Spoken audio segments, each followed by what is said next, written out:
Now I'm going to show you guys the settings option right here. If we click on it, it'll open up the settings. This here is your settings. Right here we've got our Wi-Fi and our notifications. And then this is the brightness. If we click on here, we can go ahead and adjust the brightness. We can make it really bright, like that. Or we can make it really dark, like that. Oddly enough, on the camera, it fades back out to the normal brightness. But if we pull that right there, that's kind of where I had it. We can turn auto brightness on or off. So with auto brightness, it'll actually automatically adjust to the lighting conditions. And then down here you've got a bunch of preloaded settings for all the preloaded applications on here. And then down here you've got just a bunch of other settings for all the downloaded ones you might have.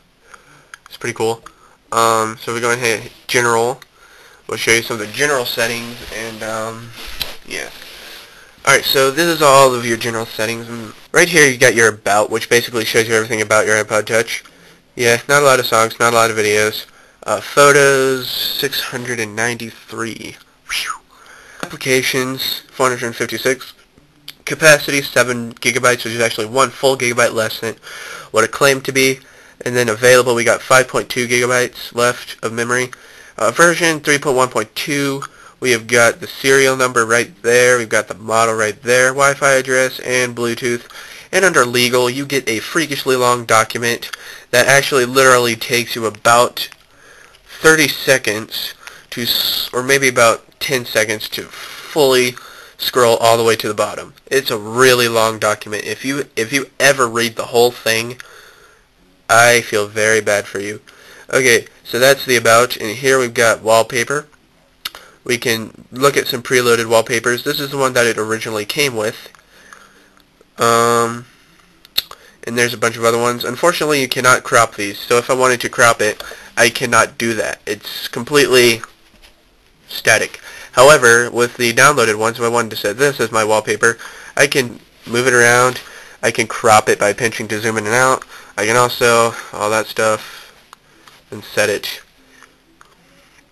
This is your sounds, so you can turn on and off certain sounds. This is your, this is also a place where you can preview the different sounds. And some of these have played throughout the video, but this here is your new mail. This new mail. This is sent mail.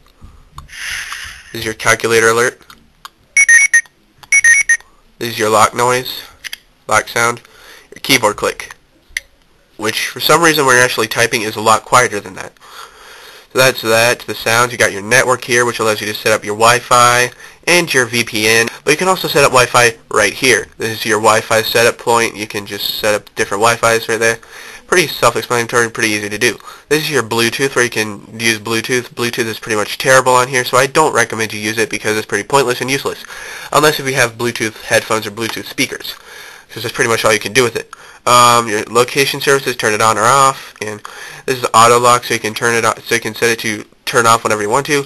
This is your passcode lock, and this is actually what you use to actually lock when your iPod is in lock mode.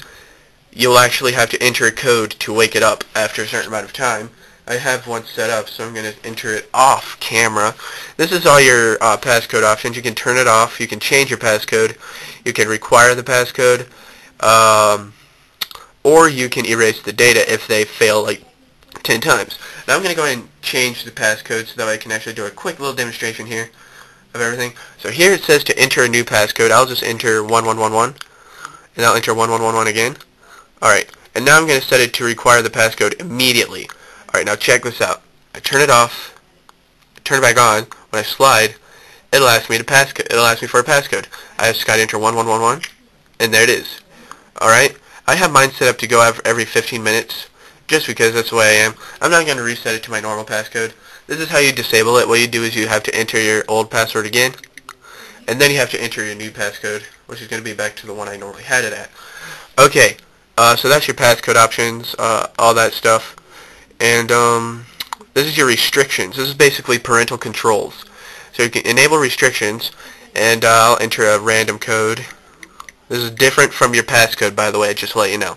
So, let's say you give your friend, let's say you get someone an iPod Touch and you don't want them to be able to use Safari. You can turn it off, and then when they close out of it, Safari's not there. it is instead, in my case, replaced with Mega Man because Mega Man was able to find its very own location on my iPod Touch. Want to re-enable Safari, we just, whoops, I'm disabling everything. We just re-enable it, and then when we close out, Safari is back. Alright, here you got your home button, so when you double tap your home button, you can set it to show something. I've got mine set up to show iPod, and when the music's playing, it'll show the iPod controls. Here's your search results. Now, what the heck is search? I'll show you what search is. This is what search is, right there. So I can pretty much search anywhere on my iPod Touch, and I can actually search applications, and pretty much everything on here is pretty useful. I use it all the time. Like whenever I want to play Mega Man, I just type in Mega Man, and then I can click on it, and Mega Man comes up. Yeah, it's pretty nice. So that is your search. Yeah, I already showed you where everything is. So that's your search. You can also set it to display whenever you double tap the home screen. So whenever I do that, brings up search. Okay, so that's that. Date and time. It'll display your time and such. Your keyboard. You can choose a keyboard. You can also turn on all these things here. Alright, so that's pretty nice. And here's all your international keyboards. So if you don't use an American keyboard, you can choose one you want to use. They're pretty much all the same, but there are some that have a few different features than others, so I recommend you do it anyway. You choose one anyway, even though they're mostly the same. Alright, and then you got your international, which allows you to change your language and everything. I'm not going to do that because I don't like doing that. And then you got your reset. You can choose some things to reset.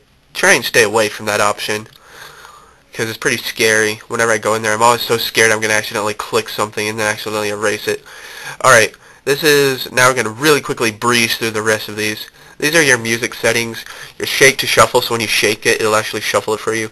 Your sound check, which will basically, I don't know what sound check is really. Your equalizers, you can turn those on. This is your volume limit, so if you have a friend who listens to their music pretty much completely loud, the next time you get the chance to borrow their iPod, and this works on any iPod, iPod Nano, iPod Classic, iPod Touch, any iPod, what you can do is just go to their volume limit section and slide their volume limit to at a reasonable area, probably about halfway. Then go ahead and hit lock volume limit. It'll then ask you for another code that you'll enter in, and then you will not be able to listen to music that's louder than this point. So you can have it loaded all the way up here, but you're gonna only be able to listen to that. So that's a very useful thing, and your friend will be very mad at you, of course, because you've pretty much gotten rid of their volume freedom. But you know, they'll learn, and eventually you can unlock it for them once they figured out that you don't want them to go deaf. Okay, here's video. So you can set all that stuff up. It's pretty self-explanatory what it does just by looking at it. Your photos, you can set. This is basically slideshow settings, which I forgot to show you how you do a slideshow. When you're in a photo album, click that little play button down there, and actually it goes into a slideshow. So I'll let this play for like 2 photos, so you can see what it looks like. See a nice little ripple effect. So that's basically, this is all slideshow settings, and you can have it to repeat or you can have it to shuffle. You can also choose your little thingy here that you want to do: cube, dissolve, ripple, wipe across, or wipe down. So store is basically all of your iTunes account settings. This is your mail, contacts, and calendars. Basically lets you set up all your mail settings. You can do all of that such. This is also where you change your signature. Sent from my iPod, you can change this to whatever you want to. You can also delete it and not have a signature at all. And this is your Safari. You can change your search engine here from Google to Yahoo or Yahoo to Google. You can also turn autofill on or off, which basically means it'll automatically fill whatever you want it to. Your security, your fraud warnings, I kind of recommend you have that turned on because you never know. JavaScript, leave that on. Plugins on. Block pop-ups on. I'm actually impressed that there's a pop-up blocker on here. I got to start looking at the camera screen. Yeah. Okay, accept cookies. You can do that. Databases. These are all your databases. I'm not going to click that. I think it has some login information stored on there too that I don't want you guys to see. You can also clear your history. You can clear cookies, or you can clear your cache. And then your developer, you can turn on the developer debugging console, which is pretty annoying looking, but it does help if you're a developer and you know what you're doing.